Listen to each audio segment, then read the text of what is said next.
Significant document in Pakistan history which changed the direction for the Muslim safeguards to a separate state. It stands a landmark of Allama Iqbal and Chaudhry Rahmat Ali's dream. تو یہ ایک significant document ہے پاکستان کی history میں، جس نے پاکستان کو مطلب بنانے کی جو ڈائریکشن ہی ہے وہ پرووائڈ کی تھی، جو مسلمانوں کی ایک ڈائریکشن تھی وہ انہوں نے چینج کی تھی یہ ڈاکومنٹ نے، اور ایک ایسے نیا اپنے لیے ایک اسٹیٹ بنانے کے لیے انہوں نے ڈائریکشن فراہم کی تھی، اور جو قائد اعظم اور چودھری رحمت علی نے جو خواب دیکھے تھے وہ اسی کے بدولت فلفل ہوئے تھے۔ Tyranny of Congress Ministry, Nationalist Ideas, Two Nation Theory and Islam played key role. یہ بات مطلب یہ اس کا اکثر پوچھا جاتا ہے کہ لاہور ریزولوشن جو تھی وہ کیوں بنانے کی ضرورت پڑی تھی، وہ کیوں، کون سے فیکٹرز تھے جو اس کو مطلب سامنے لانے میں ایک اہم کردار ادا کیا تھا۔ تو سب سے پہلے جو تھا ٹائرنی آف کانگریس منسٹری، جو کروئلٹی کانگریس منسٹری نے جو پیش کی تھی اور جو پالیسیز انہوں نے اڈاپٹ کیے تھے، انہی پالیسیز کی وجہ سے یہ لاہور ریزولوشن جو تھا وہ ایک اس کی اسٹیبلشمنٹ ہوئی تھی۔ آپ اگر اس سے پہلے لیکچر کا جو ہم نے اس سے بات کی کہ کس طرح کون سے پالیسیز تھے، اگر آپ وہ دیکھنے کی کوشش کر لیں، اس سے پہلے لیکچر کو آپ ویو کر لیں تو آپ کو اس چیز کا اندازہ ہوگا تو کہ انہوں نے کس طرح کروئلٹی، انہوں نے کس طرح ایک مسلمانوں کی جو رائٹس تھے وہ انہوں نے وائلیٹ کیے تھے۔ تو یہ مین کاز تھی، یہ مین وجہ تھا جس کی وجہ سے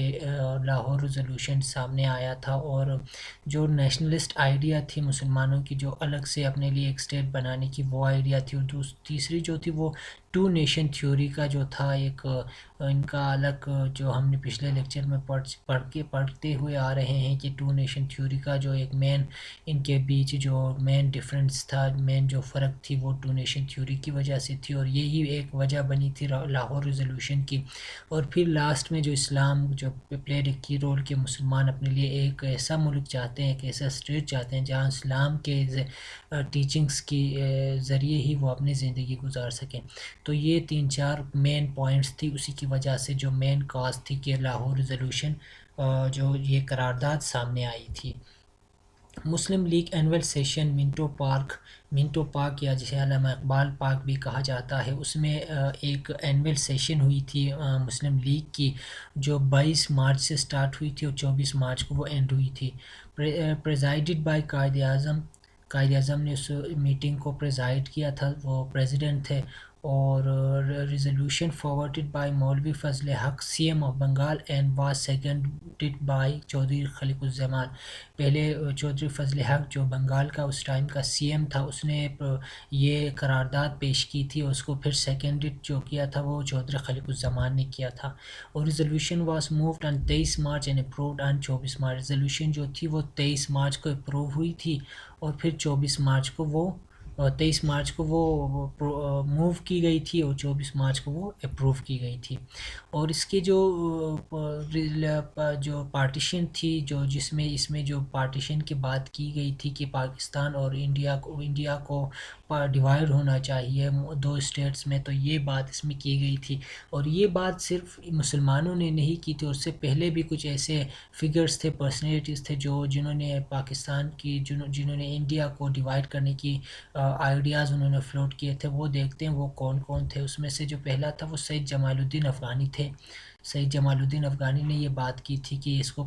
ہندوؤں اور مسلمانوں کے لیے الگ الگ اسٹیٹس ہونی چاہیے اور ان کو ڈیوائڈ کر دینے چاہیے۔ اس کے بعد مولانا عبدالحرام شرار نے بھی یہی بات کی تھی کہ ڈیوائڈ ہونی چاہیے۔ خیری برادرز جو تھے انہوں نے کہا تھا کہ یہ ایک عبدالستار خیری جو تھے، انہوں نے کہا تھا کہ یار یہ جو ڈیوائڈ ہونی چاہیے دونوں اسٹیٹس کے، مسلمس اور ہندوؤں کے بیچ یہ ڈیوائڈ ہونی چاہیے. خیری برادر جو عبدالستار خیری اور عبدالجبار خیری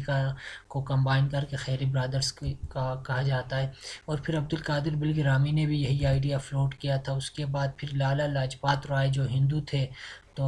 اس نے بھی یہی بات کی تھی کہ انڈیا کو، سب کنٹیننٹ کو پارٹیشن ہونا چاہیے، اس کو دو حصوں میں بٹ جانی چاہیے. اور پھر لاسٹ میں علامہ اقبال نے جو ہے اپنے علامہ الہ آباد ایڈریس میں جو 1930 میں یہ اس کو ایک فل فلیج ایک اپنے پریزیڈینشیل ایڈریس میں اس کو انہوں نے ڈائریکٹلی کہا تھا کہ یار یہ چیز جو ہے یہ ابھی ڈیوائڈ ہونی چاہیے اور اس کے مسلمانوں کے لیے الگ اسٹیٹ قائم ہونی چاہیے اور یہ دونوں کے لیے فائدہ مند ہے.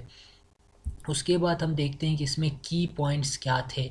جو ٹیکسٹ جو ریزولوشن انہوں نے فلوٹ کیے تھے، جو ریزولوشن انہوں نے موو کی تھی 1940 میں، اس میں جو مین پوائنٹس، اس میں باتیں تو کافی تھی لیکن جو مین پوائنٹس جو تھے جس کی وجہ سے اسے جانا جاتا ہے، جس کی وجہ سے اس کا ایک الگ مقام ہے ہسٹری میں، جس کی وجہ سے پاکستان موومنٹ میں اس کو ایک کی فیکٹر کے نام سے جانا جاتا ہے، تو اس میں جو کی پوائنٹس تھے وہ کون کون سے؟ اس میں سب سے پہلا پوائنٹ جو اچھا تھا وہ the adjacent unit where Muslims are majority should be constituted and independent state.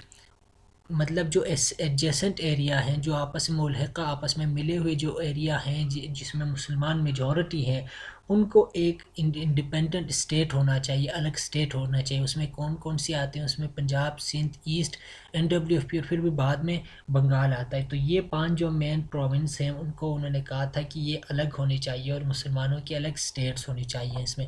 اور دوسرا جو اس میں کہا گیا تھا کہ فیڈرل گورنمنٹ جو انڈر 1935 کا جو ایکٹ ہے، اس کے اندر جو فیڈرل گورنمنٹ تشکیل پائی ہے، جس میں ایک اس کے ساتھ جو مختلف پروونسز ہیں اور پرنسلی اسٹیٹس ہیں، یہ فیڈرل گورنمنٹ جو ہے یہ ایکسیپٹیبل نہیں ہے مسلمانوں کو. ٹھیک ہے، یہ دوسری بات اس میں لکھا گیا تھا. اور تیسرا جو مین پوائنٹ تھا، no constitution take place under unless it framed with Muslim acceptance. اب تک جو ہوا سو ہوا، لیکن آج کے بعد جو بھی کانسٹیٹیوشنس ہوگی وہ تب تک ایکسیپٹیبل نہیں ہوگی جب تک اس میں مسلمانوں کی ایک کنسرن نہ ہو، مسلمان اس سے راضی نہ ہو، مسلمانوں کو اس کے اپروو نہ کرا جائے تب تک وہ کانسٹیٹیوشن جو ہے وہ مسلمانوں کے لیے ایکسیپٹیبل نہیں ہوگی. اور جو لاسٹ اس میں تھی وہ مائنورٹی کی پروٹیکشن کے بارے میں تھی کہ مسلمان ہی نہیں بلکہ دوسرے بھی مائنورٹیز جو ہیں اس ملک میں، ان سب کو ان کے حقوق دیے جائیں، ان سب کو پروٹیکٹ کیا جائے. تو یہ مین 4 جو تھیں وہ کی پوائنٹس تھی. یہ کی پوائنٹس سامنے رکھتے ہوئے اسپیشلی اس میں جو ایک انڈیپینڈنٹ اسٹیٹ کی جو بات کی گئی تھی، جو ایک الگ اسٹیٹ کی بات کی گئی تھی، یہ مین اس کا ایک ڈائریکشن تھا جو قائد اعظم علامہ اقبال نے 1930 کو بتایا تھا، اور وہ جا کے 1940 کو مسلمانوں کی اب آج اس سے آگے ایک ڈیمانڈ بن گئی کہ ہمیں ملک چاہیے. اس میں دیکھتے ہیں کہ سگنیفیکنٹ آف لاہور ریزولوشن. ایک تو پہلے ہم نے سلائڈ میں دیکھا کہ یہ اس کی کون سے جو کازز تھے جس کی وجہ سے لاہور ریزولوشن وہ پذیر ہوئی، تو وہ ہم نے ڈسکس کر لیا. اور اس میں دوسرا جو پوائنٹ، مین جو پوائنٹ ہے وہ اس کی سگنیفیکنس ہے. میں نے ہر لیکچر میں آپ کو بتایا ہے کہ جو بھی کویسچن آپ اٹیمپٹ کریں گے اس کو آپ 2 کانٹیکسٹ میں ضرور دیکھیں گے. ایک اس کا آپ بیک گراؤنڈ دیکھو گے کہ وہ کس وجہ سے ہو رہا ہے، وہ اگر نہرو رپورٹ ہے تو وہ کس وجہ سے ہو رہا ہے، اگر وہ قائد اعظم کے 14 نکات ہیں وہ کس وجہ سے ہو رہی ہے، اگر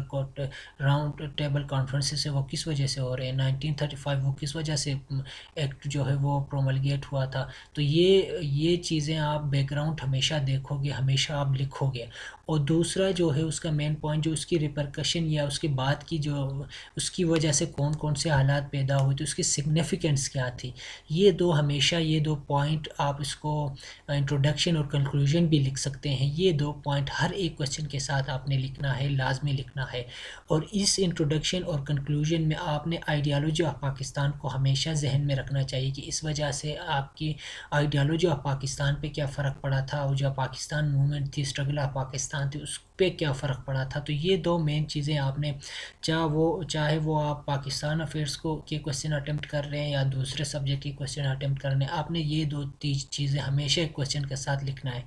اس میں انٹروڈکشن ہونا چاہیے اور اس میں آپ کا پھر کنکلوژن ہونا چاہیے، آپ کا بیک گراؤنڈ ہونا چاہیے، اس کی سگنیفیکنس ہونی چاہیے۔ تو لاہور ریزولوشن کی سگنیفیکنس کیا تھی یہ آپ دیکھتے ہیں۔ اس میں جو ایک تھی identification of territory for Muslim majority areas, اس سے پہلے کوئی خاص آئیڈینٹیفیکیشن نہیں تھی کہ مسلم کے لیے اپنے لیے ایک ٹیریٹری ہونا چاہیے، مسلمانوں کے لیے اپنا ایک ملک ہونا چاہیے۔ یہ ابھی انہوں نے اپنے جو اینول جو میٹنگ تھی اس میں بیٹھ کے سارے مسلمانوں نے یہ بات کا بھی انہوں نے تہیہ کر لیا کہ آج کے بعد ہم جو بھی اسٹرگل کریں گے، آج کے بعد جو بھی ہمارا ڈیمانڈ ہوگا وہ کیا ہوگا، ایک ٹیریٹوریل لینڈ ہوگا، ٹیریٹوریل جو اسٹیٹ ہوگا، ٹیریٹوریل ایریا ہوگا جو صرف اور صرف مسلمانوں کے لیے ہوگا۔ تو آج کے بعد ہمارا ڈیمانڈ یہ ہے، تو یہ ان کو ایک وے مل گئی، اس کی سگنیفیکنس یہ تھی۔ دوسرا جو تھا birth of name of Pakistan, 1933 میں جو راؤنڈ ٹیبل کانفرنس میں جو ناؤ اور نیور کی ایک کانفلکٹ میں جو انہوں نے نام ایک تجویز کیا تھا چودھری رحمت علی نے پاکستان، وہ انہوں نے وہاں استعمال کیا تھا، لیکن اس کو پھر جا کے 1940 ریزولوشن ہونے کے بعد جو پریس نے جو زیادہ تر ایک اچھال ڈالی کہ یہ لاہور ریزولوشن نہیں بلکہ پاکستان ریزولوشن تھی، تو وہاں سے پاکستان کا جو ایک نام تھا وہ اس کی پیدائش ہوئی، پاکستان ایک نام سامنے آئی، اور اسی کی وجہ سے پھر پاکستان موومنٹ شروع ہو گئی، اور اسی وجہ سے پاکستان کریشن میں کافی یہ نام یہ سامنے آنے سے اس کی مدد ملی۔ تو دوسرا جو مین پوائنٹ اس کی سگنیفیکنس یہ ہے کہ برتھ آف نیم پاکستان، ٹھیک ہے۔ اور تیسرا اس سگنیفیکنس یہ ہے کہ پاکستان اسٹرگل سٹارٹڈ، پاکستان کے لیے ہی ایک اسٹرگل سٹارٹ ہو گئی۔ ابھی تک دوسری چیزوں کے بارے میں بات کر رہے تھے، دوسرے ڈیمانڈس کے بارے میں بات کر رہے تھے، سپریٹ الیکشن کے بارے میں بات کر رہے تھے، لیکن آج کے بعد انہوں نے کیا کہا، ہمارا جو مین ڈیمانڈ ہوگا وہ پاکستانی ہوگا، ہمارا جو مین اسٹرگل ہے آج کے بعد پاکستان ہے، اور مین اسٹرگل جو ہمارا ہے وہ ڈویژن آف سب کنٹیننٹ ہے، اور مین اسٹرگل جو ہمارا ہے الگ سے ہمیں ایک اسٹیٹ ہونا چاہیے جس کا نام پاکستان ہوگا، یہ سگنیفیکنٹ ہوگی۔ اور short direction to the Muslims, اور مسلمانوں کو ابھی ایک جو گول ہے، جو ایک ڈائریکشن ہے وہ مل گئی۔ ابھی تک جو تھی مسلمانوں کی ڈائریکشن اسکیٹرڈ تھی، کبھی کہہ رہے تھے کہ سپریٹ الیکٹوریٹ ہونے چاہیے، کبھی کہہ رہے تھے کہ مائنورٹیز کے حقوق ہونی چاہیے، کبھی کہہ رہے تھے کہ ہمیں 130 سیٹ لیجسلیشن میں ہونی چاہیے، کبھی دوسری ڈیمانڈ سامنے آ رہے تھے، سندھ بمبئی، یہ مختلف ڈیمانڈ سامنے آ رہے تھے، لیکن ابھی جو ہے مسلمانوں کو ایک ڈائریکشن مل گئی، وہ صرف ایک وہ کیا تھی کہ پاکستان کو کریٹ کرنا، پاکستان کے لیے اسٹرگل کرنا، اور پاکستان جیسا ایک ٹیریٹوری ہونا چاہیے جس میں مسلمان اپنے لیے اپنے اسلام کے مطابق زندگی گزاریں۔ تو یہ چیزیں جو تھی وہ کہاں سے آ گئی، وہ لاہور ریزولوشن سے ابھر کے آ گئیں۔ اس لیے لاہور ریزولوشن کی سگنیفیکنس اس باتوں سے ہم لگا سکتے ہیں کہ یہ 4 پوائنٹ جو ہمارے پاس آتے ہیں، اس کو اگر ہم سمجھنے کی کوشش کر لیں گے، اس کو اگر ہم فوکس کرنے کی کوشش کر لیں، اس کی کانسیپٹ کو اگر ہم سمجھ لیں، تو پھر ہم خود سے بھی اس کو پھر آگے پیچھے کر کے لکھ سکتے ہیں۔ تو مین جو سگنیفیکنس تھی یہ 4 باتوں پہ تھی، ایک تو ٹیریٹوریل لینڈ تھی، دوسرا برتھ آف پاکستان تھا، تیسرا اسٹرگل فار پاکستان تھا، اور چوتھا جو تھا مین ان کا گول اور جو ڈائریکشن ان کو مل گئی تھی، یہ پھر سگنیفیکنس آف لاہور تھی۔ تو گائس آج کا لیکچر ہم یہی ختم کرتے ہیں، اور یہ ایک زیادہ امپورٹنٹ لیکچر تھا، اور اس کو آپ بار بار دیکھنے کی کوشش کر لیں، اس کی کنسیپٹ آپ سمجھنے کی کوشش کر لیں، اور اس سے ریلیٹڈ دوسرے بھی انفارمیشن اپنے پاس کلیکٹ کر لیں، دوسرے بھی انفارمیشن آپ سرچ آؤٹ کر لیں اور اس کا آپ دیکھ لیں، کیونکہ یہ ایک امپورٹنٹ لیکچر ہے۔ اور پھر ہم ملتے ہیں اگلے لیکچر میں، تب تک اپنا خیال رکھیں، اللہ حافظ۔